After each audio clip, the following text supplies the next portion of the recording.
So when we look at Africa's development process, had really been dependent on Chinese loans and investment. Even when you look at a number of local African currencies, you find images, and we're going to show a couple of them, which one of my colleagues, Vumbai, was very nice to share with us. Look. So you can see China's footprints across Africa, whether you're talking about road, dam, whatever we're doing, from Egypt to Zambia to Angola, wherever you look in Africa, there's always something that China has built on the continent, and it's all showing on our currencies across the continent, as you can see on the screen. So does this mean, therefore, that when you talk about Africa, it's more of Chinese than... From the dawn of humanity, the universe has provided for man and woman a plant of renown, the tree of life, the healing of the nation, cannabis sativa.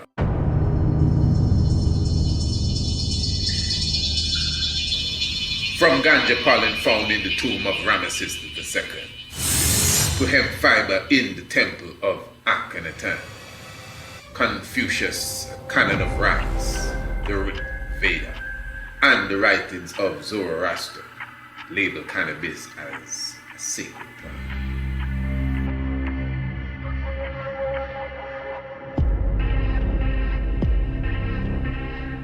Marijuana, Mafaizan in the Orient.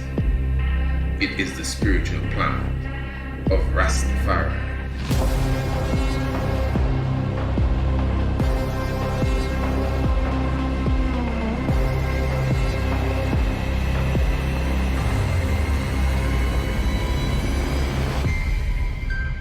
The sacred mint, our sacrament.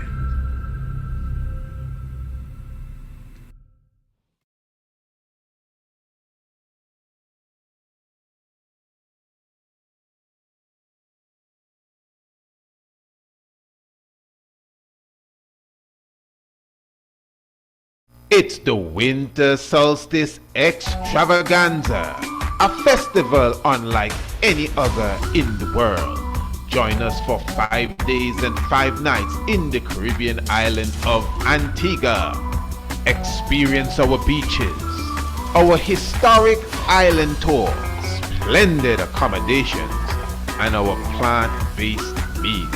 And of course, the sunrise and the sunset hike to the Stonehenge of the Caribbean, Green Castle Hill, Mount Anu, amongst the megaliths that align with the stars. Reserve your spot today and join us from Wednesday the 18th to Sunday the 22nd of December 2024 for the Winter Solstice Extravaganza. Visit our website, priestisaacinstitute.com, or email us priestisaacinstitute@gmail.com.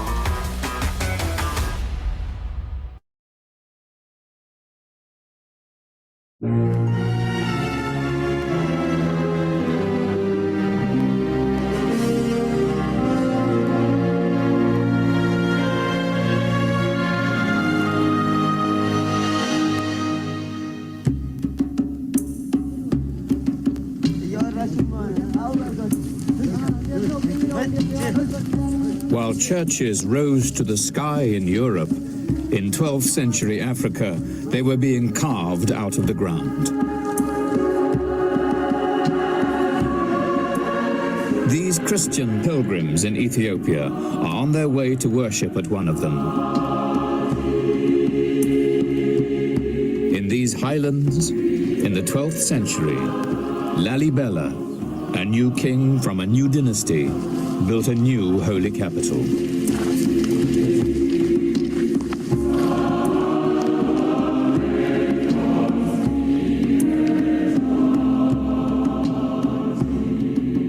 Today, Lalibela's legacy lives on in the physical splendor of the churches and the traditions of their guardian priests.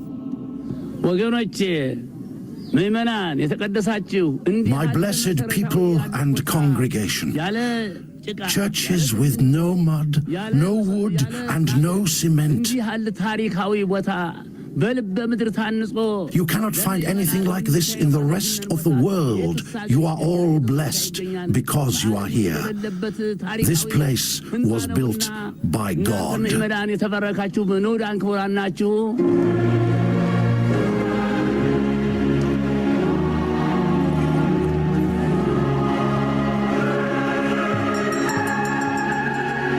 Every year on St. George's Day, pilgrims gather to celebrate a faith that has endured here for 16 centuries. These Christians claimed that God brought the Ark of the Covenant and the tablets of the Ten Commandments to their land. On holy days today, priests carry on their heads replicas of the tablets, wrapped in gilded cloth.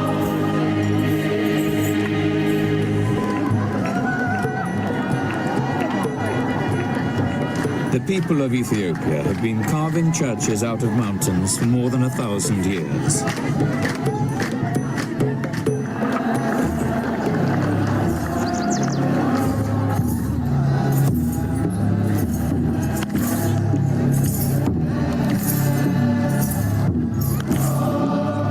But the 11 churches of Lalibela symbolize their achievement to the outside world.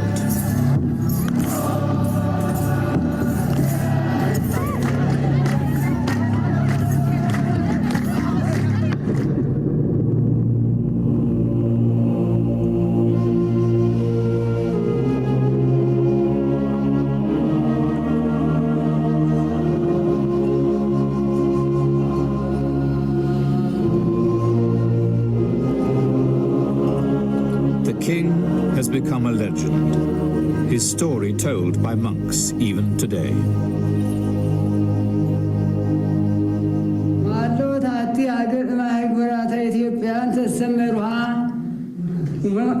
There was a city called Roha, where lived a man who belonged to one of the most noble of families, one of the richest in gold, silver, garments, precious stones, servants and maids.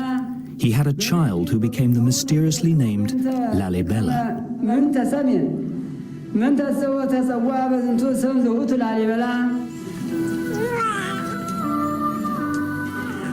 In the legend, the king's greatness was recognized at birth. A swarm of bees descended on his cot as if around honey.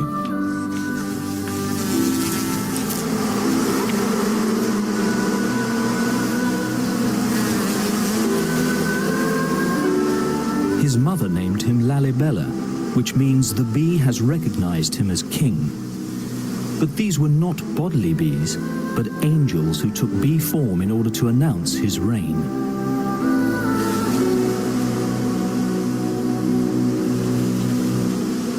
God sent one of his angels to bring Lalibela to heaven, to show him the most holy of churches. Lalibela, the story goes, ordered tools to be made to carve temples like those he'd seen in heaven.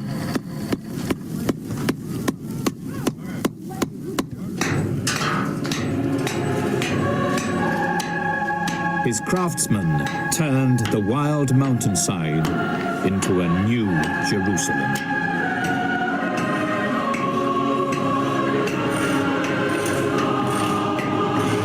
And we definitely give thanks continually to the life giver and the keeper of life. Negusenagas, Namawe Haile Selassie the First. We say, welcome to each and every one. Blessed love. Give thanks for your presence with us. Another wonderful evening right here in the Tiger's Nest. Of course, you know this is a Radio Anu, the international flavor, the universal spice.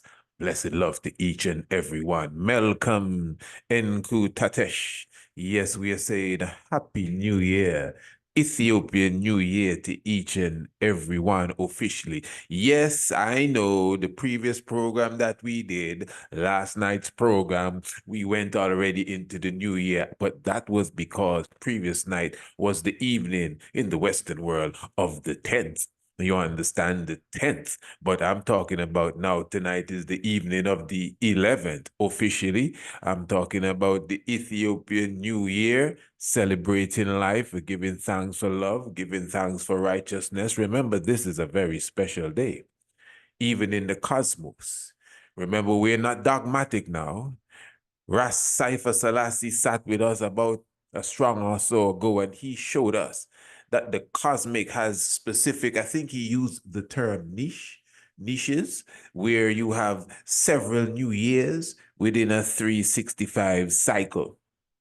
I hope I have the term right, my brother, cosmic something, within the 365-day cycle. So we highlighted that every solstice and every equinox would represent a new beginning within the 365-day cycle. The 21st of June is the summer solstice.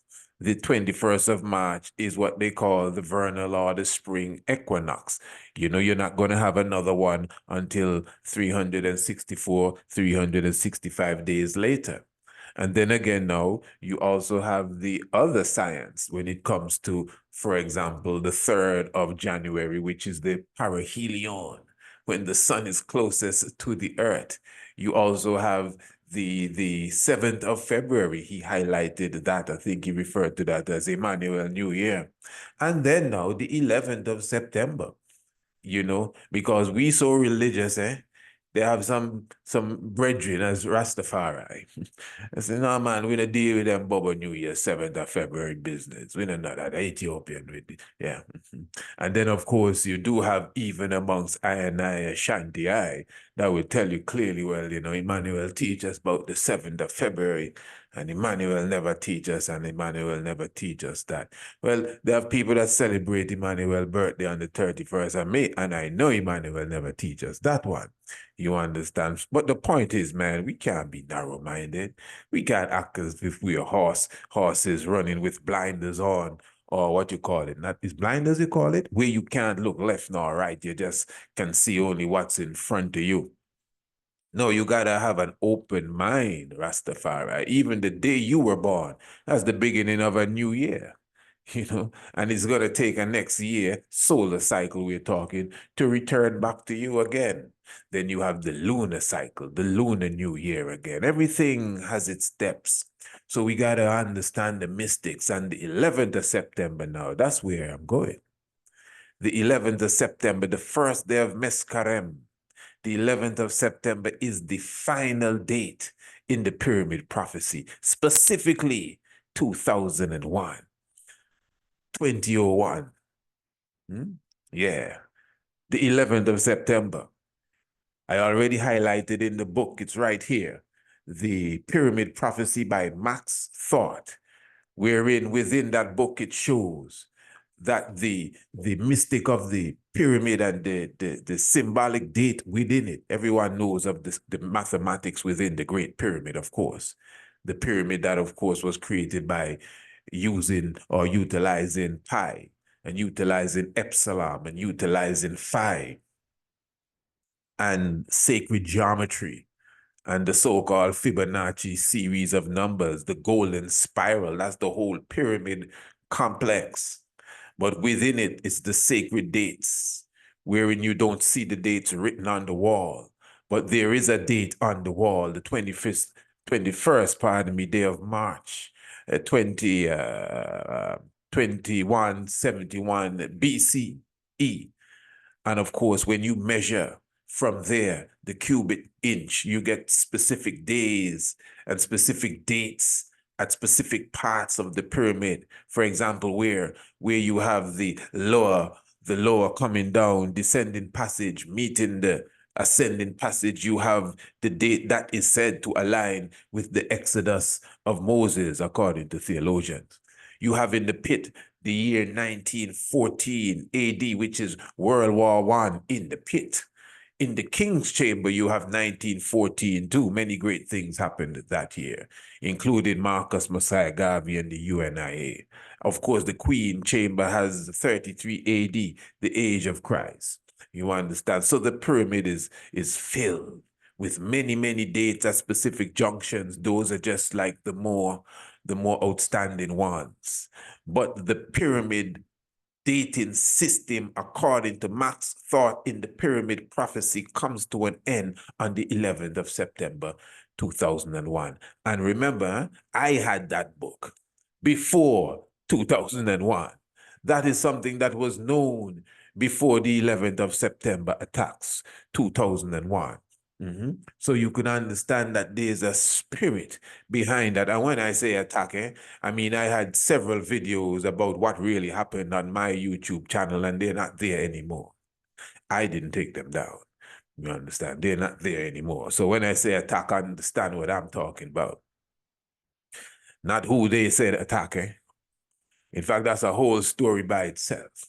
But we're celebrating the Ethiopian New Year, and we give thanks for such, and happy celebration to each and everyone. Beautiful. Yes, royal family, what we're going to do this evening, I did promise that previous evening we were supposed to kind of look into what had happened at the African summit that just took place a few days ago. Well, that is what we are going to do this evening. That is where we want to concentrate the session tonight, as it relates to what is really taking place within the African community and, of course, China. This is going to be a deep one. Let me just make sure everyone is in tune with us properly. Once again, this is the Tiger's Nest. This is a radio program that comes to you every Monday, Tuesday, Wednesday, and Thursday at the hour of 7 p.m. I'm talking about right here on Radio Anu. This is the international flavor. This is the universal spice. Definitely on the website priestisaacinstitute.com. If you're not a subscriber to the Tiger's Nest, I would encourage you to subscribe. And that means you will never, ever miss another episode of the program again. Because when the program is done tonight, we're going to package it nice and send it off to you. And you're going to get it in your inbox via the email. So just in case you didn't hear it tonight, or you're not going to hear it tomorrow night, or you missed the program last night, once you're a subscriber, you're going to get the program. So it's just a simple thing to do. You can subscribe right on the website. You are on the website already, or you can definitely email us, priestisaacinstitute@gmail.com, and we'll definitely make sure that you are on the subscription team. Beautiful. All right. So as I said, this evening, we want to take our time. Also, we are premiering this part of the program with our family on Radio Anu TV, which is the YouTube channel. So you don't know how it is, YouTube channel.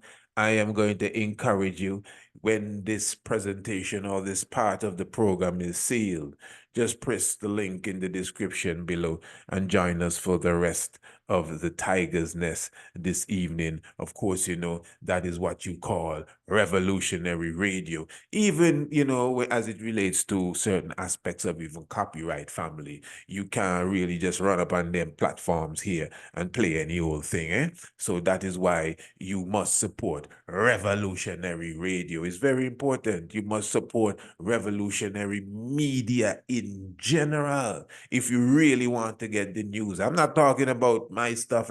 I'm talking about in general. And I mean, even on these platforms, YouTube, wherever it is, anyone that's doing revolutionary work, we must give appreciation to them, whoever it is, Rastafari, anyone in any conscious realms, whatever background they are, religion and all of that kind of stuff. Trust me, that don't make no difference. Once someone is pushing revolution, trying to really, from their heart, to wake up the minds of the people, hey, we got to show appreciation. Even if you don't literally do something to show appreciation, at least in your heart, respect the work that you see them do and say, yes, I pray for them. Do something. That's an easy way out, Pray for them. That's an easy cop out there for sure. But yes, family, we know a few days ago there was, I think it was the 9th African Summit with the Chinese government.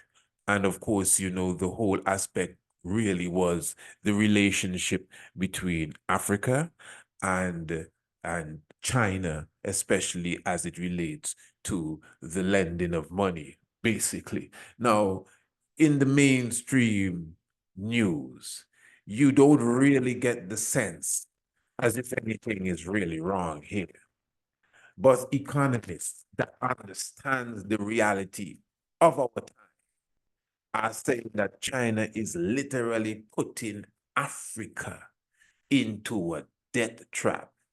Now, before we go into the depths of it, I don't really want to take the thing as if it's, you know, like it's a joke. But again, I must put this on the table one more time. We're speaking of 53 African countries, because the country of, I think it's called Eswatini, I may be getting the name wrong, but it's the Kingdom of Swaziland. The Kingdom of Swaziland was not at the meeting because the Kingdom of Swaziland somehow recognizes Taiwan. And this is very strange because to me, China recognizes Taiwan. I said a few evenings ago that China trades with Taiwan. And I'm sure many of you who were watching the debate last night, you heard Donald Trump say that China bought some chips from Taiwan. You understand?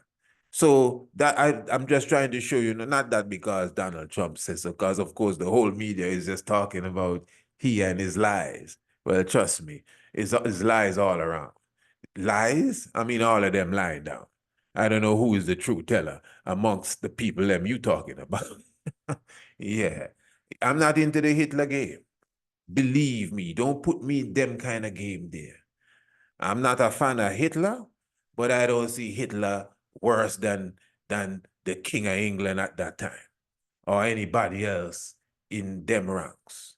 So when they want to have their way, they just pull one of their devils out and then supersize him as if he is the most biggest devil ever, when they're all as devilish as he. Anyway, so I'm just trying to show you 53 African countries. And the absence of, you must be saying, okay, how did we get there? But anyway, 53 African countries. The Kingdom of Swaziland was not there. Now, to me, just to do that alone, that is powerful. Wow.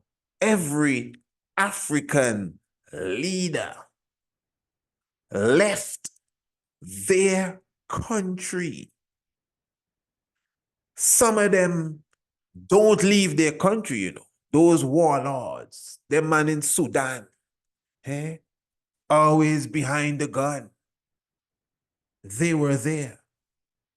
I'm trying to show you that every African leader came out of Africa, except one, the one in the Kingdom of Swaziland. That's the brother that usually has the feathers in his head. He has many wives.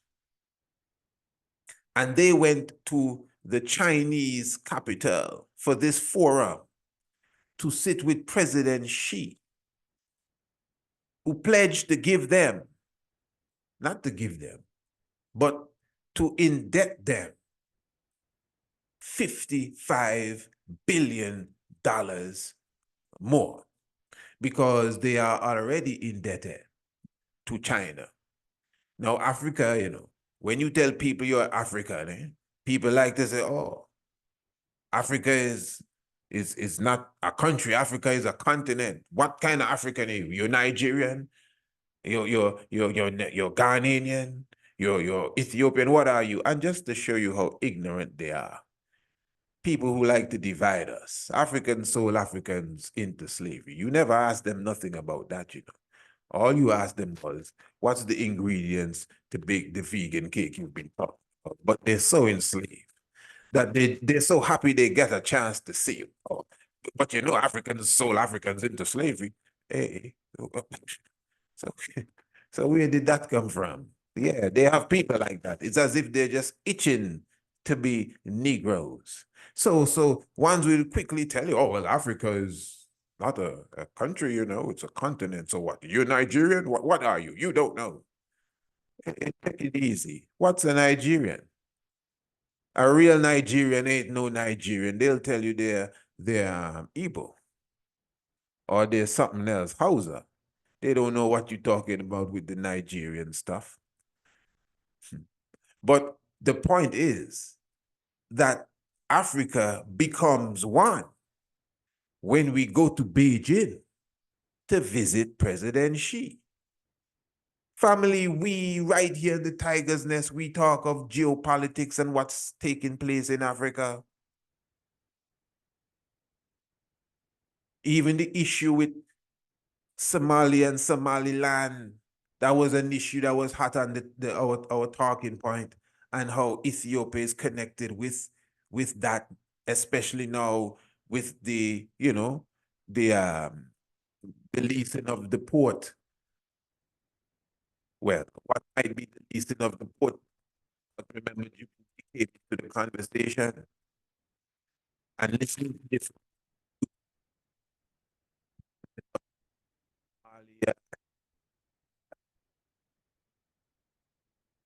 The leader of Somaliland, and even the Ethiopian Prime Minister.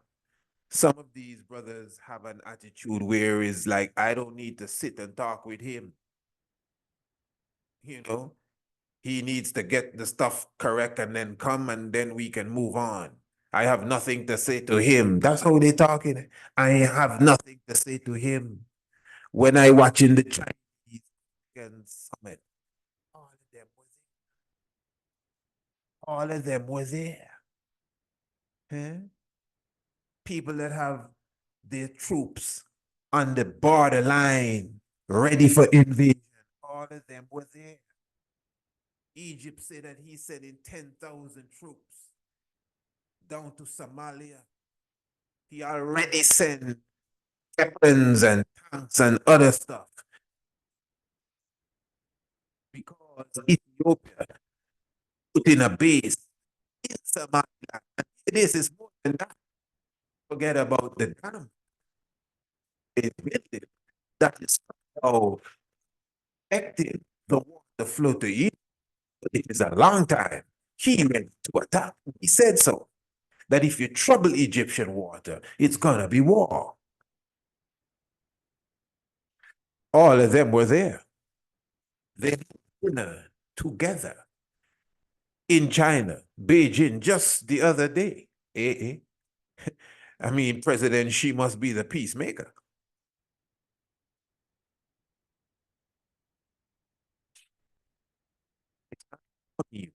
You know, because according to the news, and you know their records or their stats, numbers are usually lower than the truth. 10 million people are displaced in the Sudan. And you could just go around the region and speak it. The Horn of Africa. I mean, we can go on and on. And you may say, well, you know, the news, propaganda. I know, I understand. Don't get me wrong. But that doesn't mean a thing. Propaganda or propaganda not. This is a time when we have independent media and a lot of things aren't right. And our leaders are at the helm of this. So when you can tell me that millions are displaced, hundreds of thousands die within a matter of 6-7 months, heavy artillery, women who, no matter how hard it gets, they always dress so modestly in the desert on the tent. You mean to tell me we are at such conflict with ourselves and one another, and yet still we can gather so peacefully in Beijing, China, to get $1 billion apiece for our country, not even for us. for our country. This is something else. Eh? I don't know. I may be missing something here. If I am, somebody can help me. Because at the beginning of the program there, I was highlighting some information. In fact, let me give it to you again. Let's see. Just listen to this. Give me a second so we can follow this properly. We are talking about the economy of us here in listen to this. So when we look at Africa's development process, had really been dependent on Chinese loans and investment. Even when you look at a number of local African currencies, you find images, and we're going to show a couple of them, which one of my colleagues, Vumbai, was very nice to share with us. Look. So you can see China's footprints across Africa, whether you're talking about road, dam, whatever we're doing, from Egypt to Zambia to Angola, wherever you look in Africa, there's always something that China has built on the continent, and it's all showing on our currencies across the continent, as you can see on the screen. So does this mean, therefore, that when you talk about Africa, it's more of Chinese than otherwise? Is that so? But that is by design, because China wants to make have a solid footprint on our countries, and that's how they are going about it. That they pick projects, they do them, and then they don't get involved in the politics of. I mean, the politics. There are so many politics around when you are looking around the rest of the globe for. And that is all courtesy of Rise News, Africa in bed with China, and the person that was being interviewed, he's very pro-Chinese, straight up. I don't know how it may have sounded a moment ago, but he said that was all by design. He's correct for them to get their foot in. He is correct, but he's definitely 100%. If you listen to the whole of that interview, he is fully behind China and whatever it has. So you have several African currencies.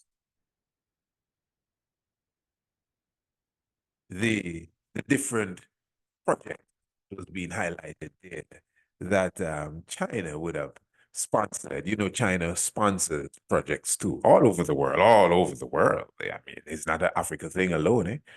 They're helping the global South. That's another thing. The global South. You see, family, this is some serious retardation. Eh? Now, they have a term that they use called the West. The West is not a direction, That is to show you how they're really playing with our minds. You see brothers and sisters that speaks about the shape of the earth and all of that, and it being flat and these different things. I mean, sometimes that's why I like the debate. Ones get upset with me, but it's all right. That's why I like the conversation, because they're showing you that you can't just tell them this is how it go and they're going to follow you. Because they take direction now and speak of it as if it's a game. The West. Now, in the concept of the West, the West, it's a geopolitical term. The West is the Americas, Europe, Britain, the West, even if the country is in the East. In fact, the global South is somewhat the opposite of the West, although the opposite of the global South is really the global North. Do you know, hear this now, the global South is really somewhat like third world countries. That's really what it is. Impoverished, so-called. So you have parts of Asia and you have Africa and certain countries, Latin America and parts of South America in general. You have this global South. Do you know Australia? You can't get no south or southern than Australia. Or more south. You can't get more south. I think that's the right grammar. You can't get more south than Australia. Australia is in the global north. Australia is in the global north. Now, what kind of maths is this? This is reading, writing, and arithmetic. The 3 R's. Imagine that. Reading, writing, spell writing for me. It begins with a W. Spell arithmetic, that's a A. But it's the 3 R's. Reading, writing, and arithmetic. And that's how you start your lesson. That's the beginning. That's how go. Reading, writing, and arithmetic. You understand? So how do you expect the rest of the race to be run? I mean, if you start that way, 3 words, one of them begin with an R. One begins with an A and one begins with a W. And you're telling me these are the 3 R's and no one picks this stuff up. Yeah, Mary had a little lamb, I'm telling you. So when you hear these terms, some of you listening to me may think that, hey, this fella feels he's funny. He's always playing with words. I'm playing with words. Me, the global South Rastafari. Australia is in the global North. Down under, they call Australia Rastafari. Some people were asking me if I think the map of the world is upside down. Australia is in the global North. Global North too. These people don't just make up these terms and put them on the table and forget about them. I mean, these terms have some real subliminal meanings, more than what we even think. But again, Rastafari, I'm talking about people that have serious issues. I was listening to a new newscast just the other day, right here on Radio Anu. And again, give thanks for those who are coming in. This is the Tiger's Nest radio program. Those who are watching on YouTube as well, we are premiering this video on YouTube. Let me just make sure everyone understands you're listening to the Tiger's Nest, and we are broadcasting at the same time, simultaneously, right here on Radio Anu. But this is a Radio Anu program, basically, and the full Tiger's Nest will not be aired on the YouTube. So definitely when we see the YouTube aspect of it, we are asking the royal family to just go to the description below the video and press the link, and you will find us having a wonderful time right here on the Tiger's Nest, yes, on Radio Anu. So definitely highlighting once again, that individuals who are definitely at loggerheads. I was listening to the news, and it was saying that the Ethiopian Airlines will not be flying to Eritrea anymore, at least for some time. Now, I began the program by saying, Happy Ethiopian New Year. But it's Eritrea's New Year as well. But come on, but Eritrea and Ethiopia is the same people. Obviously, I know that. Eritrea is Tigraeans, Rastafari. I know that. You don't have to tell me that. They all look alike. The people in Somalia. Now Somalia, do you know that a vast majority of the people in Ethiopia are known as the Somali people, the Isaac people or the Isaac people? In Somalia and Somaliland and Djibouti, these are all the same people. And Tigray, these are all the same people. Eritrea, the same people. So these borderlines now have seriously divided us, and the people that rule over us take their stuff so personal.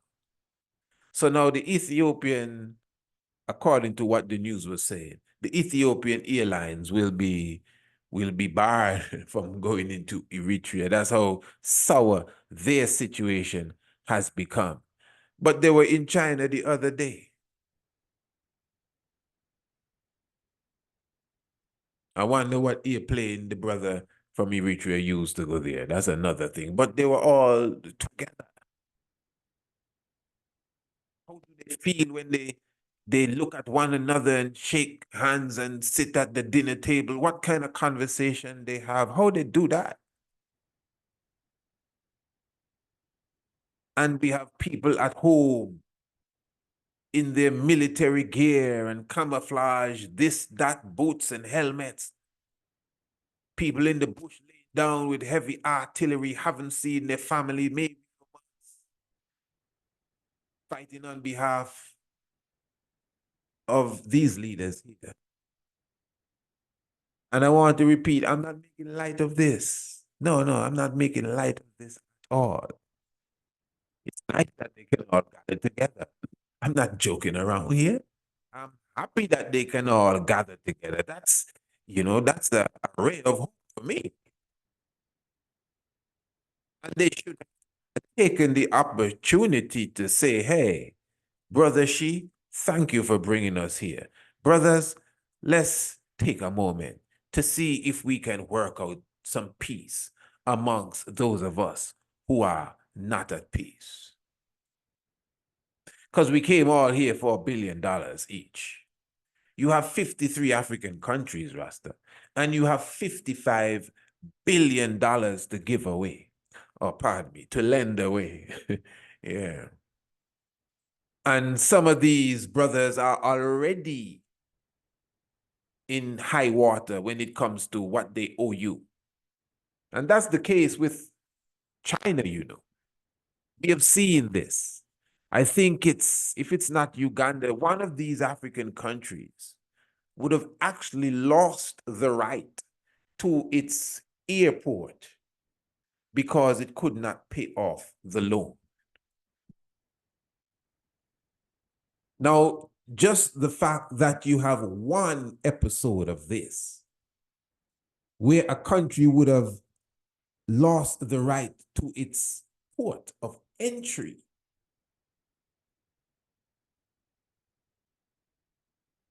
because it owes or is deeply indebted to another country. Uganda, I think it's Uganda really. I read this. Someone can correct me, but I know I read this. This happens. It's not in Africa alone, You have Central, South America, and up and down the Caribbean. They have a massive Chinese embassy right here in Antigua. You can't try going there. They had a little place they were renting. Not really little, but compared to what they build, yeah. Top security in there. Looks like a prison and it looks like a hotel and it still looks like a hospital. Just combine these three things and that's what you have there.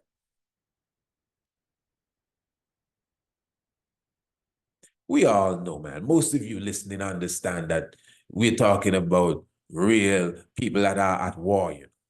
That's why people that are at war with artillery can gather in the same room, because all of them are at war here too. And we are obviously losing the war as Africans. I'm saying again, family, in Ghana, I have to highlight it like this. In Ghana, you have in Accra, not even Ghana, in Accra, you have 2,000 millionaires in Accra. In Accra, you have let me get it straight. I think it's 100 billionaires. This is in Accra, the capital of Ghana. So when we say billionaires now, a billionaire doesn't necessarily mean you have $1 billion or $1 billion, whatever. But the point is that you are to a certain point where we can see your wealth. Because the $55 billion that China is lending to Africa, it's not money, it's not you're counting, it's not even a check. It's in, I think, military donations, whatever, and other things. A bit of cash and I guess a lot of kind. That's how it's going to go down. But it's not money, like paper and not even a check, nothing. not putting it in your account as such, maybe as a credit to do specific things. That's how it rolls. Good. So maybe 10% of it, this is just me thinking, maybe 10% of it may be in actual cash. So somebody can skim something and carry home something. Because that's how it goes too. Don't be fooling yourself. Come on, man. Come on, where do you live? That's how the stuff goes. Yeah, that's how the stuff goes. That's why we are in this position that every African leader has to leave Africa.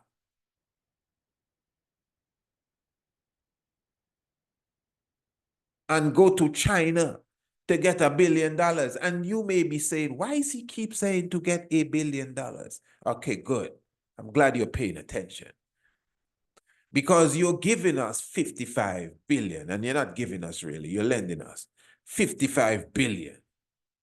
All of us getting this, not 55 billion each, not unless I'm missing something here, but we're getting 55 billion collectively.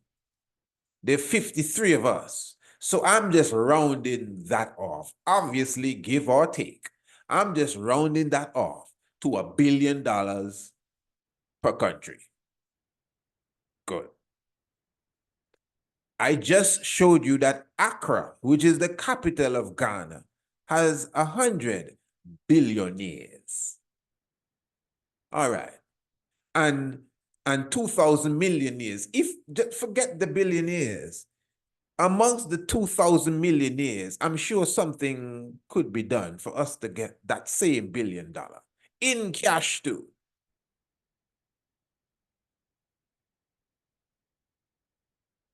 I mean, it's called pro and con.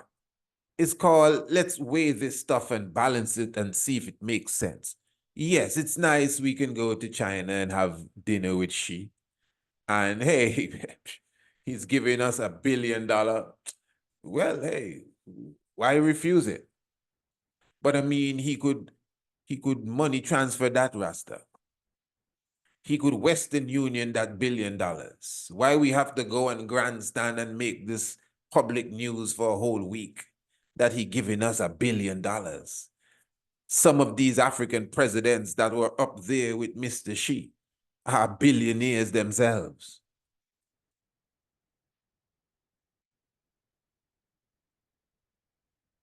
I don't know what you're saying. I'm not accusing no one of going and bowing, but it gives that strong impression. What say you? It gives that some strong impression. Now, I know some of the brothers and maybe a sister or two were kind of putting a little heat on Mr. Xi, I think, for, I guess, his handling of the loans that he previously gave to them. But I'm just trying to put this to the public, Farai. That is just to show our lack of unity. It obviously shows that we as a people, that coming together culture that belongs to us, without a doubt, is missing. Because to me, there may be something I do not understand about diplomacy. Maybe there's something I'm missing when it comes to, geopolitics. But again, to me, I think collectively, we could have said, in the same way we could go there together, we could have said, hey, brothers, what's going on? Let's pass up this time. I owe him money already. You have money for him? Yeah, I have a couple billion for him already. Come on, man. Let's pass it up this time. It's all right. I have some millionaire friends and a few billionaire friends here in Tanzania.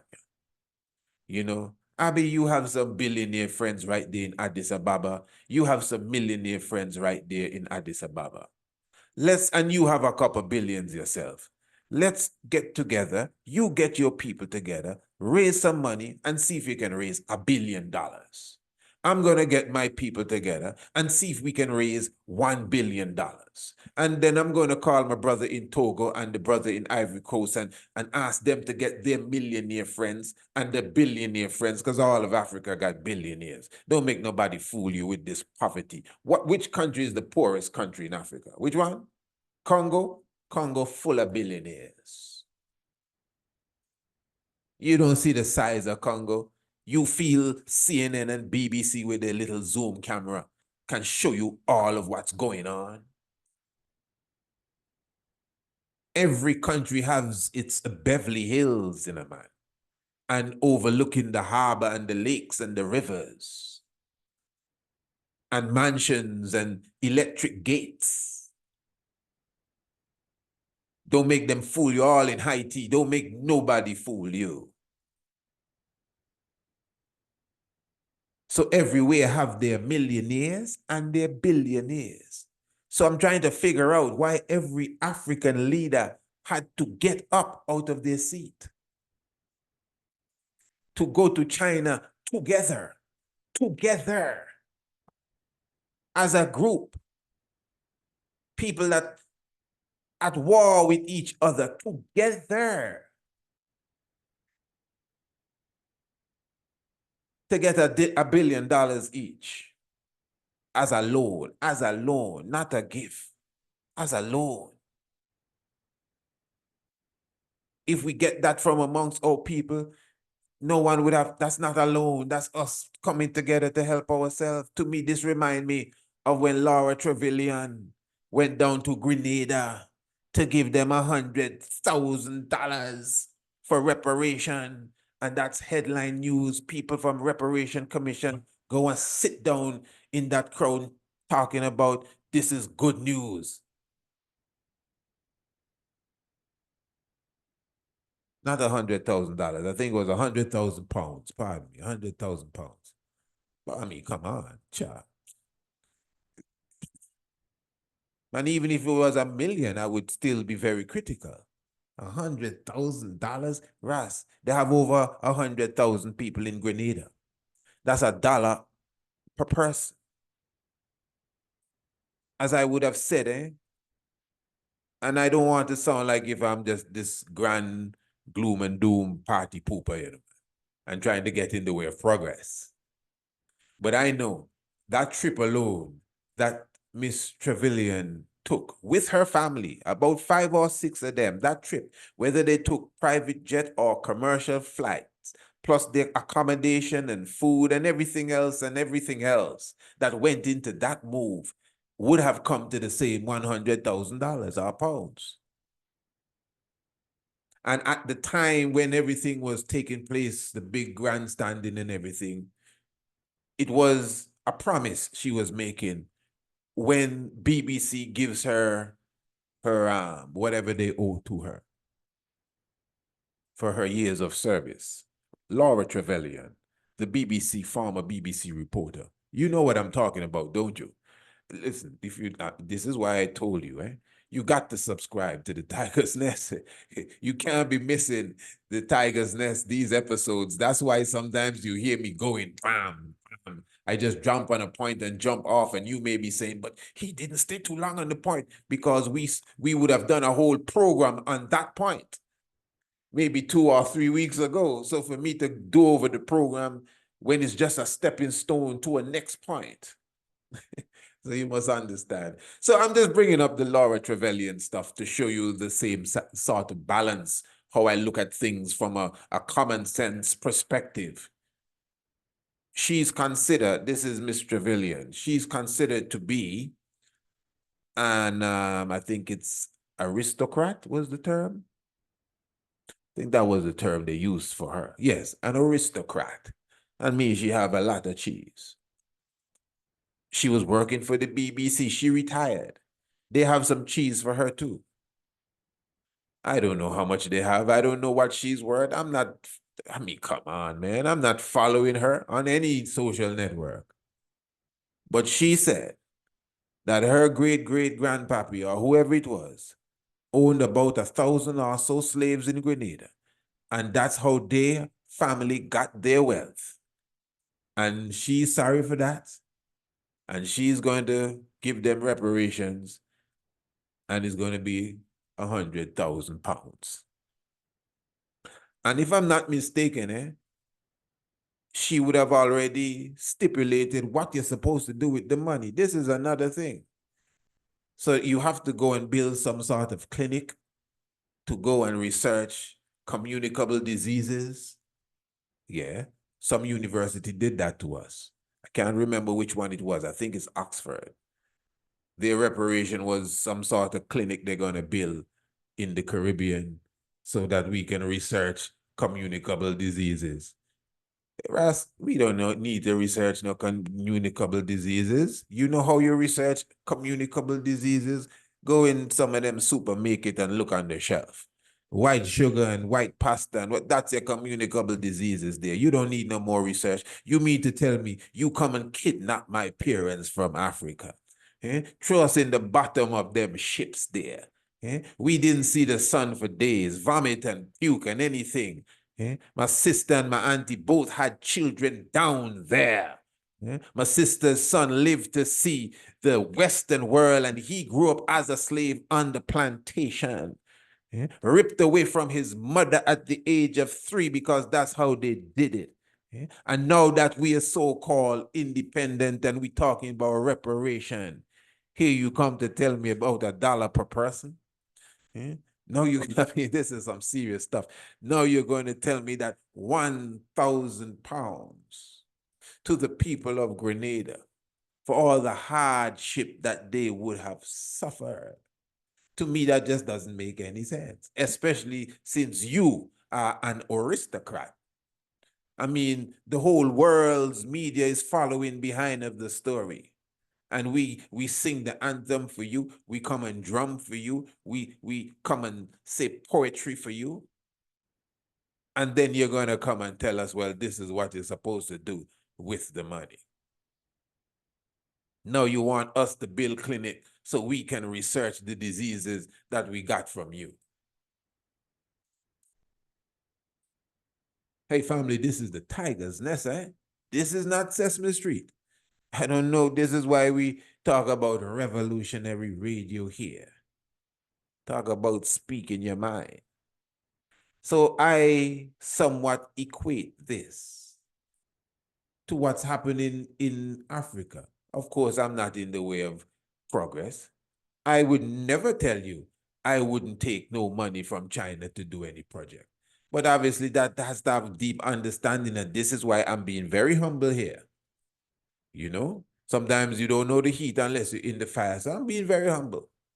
Yeah, as a spectator from this distance, I'm being very humble. But in my humble common sense, I don't think it makes any sense for us to gather together in that man's land to take more money from him. $55 billion, that's what you loan to a country. Not to a whole continent with 54 countries within it. That's how we come down to $1 billion a country, Rasta. And then now when it's time to pay him back, you think it's $1 billion you're giving him back? Nah, man. In fact, he don't want back anything. He know you're not coming up with that money there. I'll take a next airport. That's why I'm trying to show you. Some of you, I know you're listening, and trying to say, well, progress, and he built the bridge. I know, it's his bridge. He built the university. I know, it's his university. Ask the people them in Uganda about their airport. He built that too. And somehow they just couldn't make it, and they say, it's all right, no problem. You won't go to jail. Just give us this. And even if I have that stats a bit off, I know what's going on here in the Western world. They're building ports around here, airports and seaports. They're building hotels for us. They're doing it for us. They're building schools for us. You must understand, we have been purposely impoverished as a people. You hear people talk about generational wealth. We practice generational poverty, man. And we're not even aware of it. Some of us have a little piece of something somewhere and we feel we have it. Imagine that.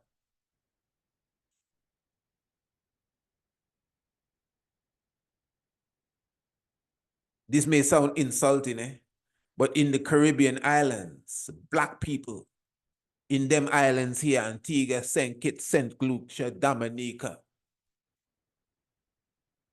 Maybe they have a little concrete house somewhere upstairs and downstairs and uh, um, um, some kind of nice looking vehicle, and they feel they have money. They think they're in the middle class. I'm telling you, wow, what a low way to think. So we just busting out of slavery just yesterday, you know. Most of us who may be in the millionaire bracket, daddy wasn't no millionaire. Granddaddy for sure. Yeah, I'm talking about black people. Maybe amongst other people, daddy was a millionaire and grandpapa, you know, had some big steel industry. But what? How that happened? On the backs of my daddy and my granddaddy. That's why you see black people getting a lot of money and they don't know how to use it. They forget they have a community to return to. We're supposed to be done out of any kind of slavery and any kind of neocolonialism long time, because enough of us have the financial backing. More than enough. We don't need everybody. Trust me. As I said, Ghana have 100 billionaires. Why on earth the Ghanaian president have to go to China for a next $1 billion? Why? Everybody have to go? Nobody can say, hey, fellas, you go. I don't need it this time. Nobody said that. That don't look good. Someone should at least say, hey, tell Mr. Shi I say hi. I staying home. I don't need the money. I have some billionaires here. We're doing a project. Nobody. Something wrong. Something wrong. That means the education system is mixed up. You see, education is a weapon. And it begins in the school. That's a weapon. The fact that your culture, your society cannot, you're supposed to have people that say, sir, your excellency, where you going? You going back to the summit again, sir? No, our community has raised $3 billion for the project. We don't need his $1 billion, sir. Remember, we owe them 10 billion already, sir. And we're trying to raise the money to pay them off half, sir. We don't need to go there, sir. I mean, come on, that's easy as pie. That is so easy because they're billionaires all over. So why they can't come together? It got to be something in the education system. It has to be something in the water, something in the vaccine, something. I can't see all them leaders have to leave Africa. I know I'm harping on this point, you know, because to me it's ridiculous to go and sit down with Xi. I'm not saying that in the derogatory way. That's his name. President Xi. I really no disrespect. With he, then. Yeah. That's his name, you know, for those who don't know. Xi, Xi. The shy people, the Olmec, eh? Not he. But that's why some people, not that's why, you know, but there's that theory that the Olmec has that Oriental link. And I don't deny that at all, without a doubt. In fact, I agree with that. Yeah, man. The Olmec does have that Oriental link. They just come off of that, our children. You know.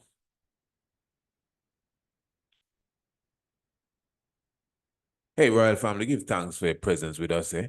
What I'm going to do right now, I want to present a beautiful program that was done by and this is going to go more into detail now as it relates to the relationship with Africa and China. So for those of you who are really serious about getting into the juice of the geopolitical aspect of it, the different projects that are really taking place, you know, the former projects that would have come to some sort of stalemate, because all of that is happening. You may have to be in these different countries. I know some of you are listening in Kenya. I know I have people in Tanzania for sure listening, Ghana always with us, Zimbabwe, Botswana always with us. So you have a better understanding. You can see the Chinese influence in our country. And keep in mind that our brothers and sisters that are laborers to these companies that have been established by the Chinese, they would have become militarized as such in listen, I'm a military fanatic. I'm a militant. Trust me, anyone my family can tell you about me. You gotta be sharp around me. I don't like no slouchy. No, you gotta be sharp. No sleepy thing around me. Sharp, you gotta hear things and things not supposed to pass in front of you and you didn't notice that. Sharp. Yeah, so I believe in that.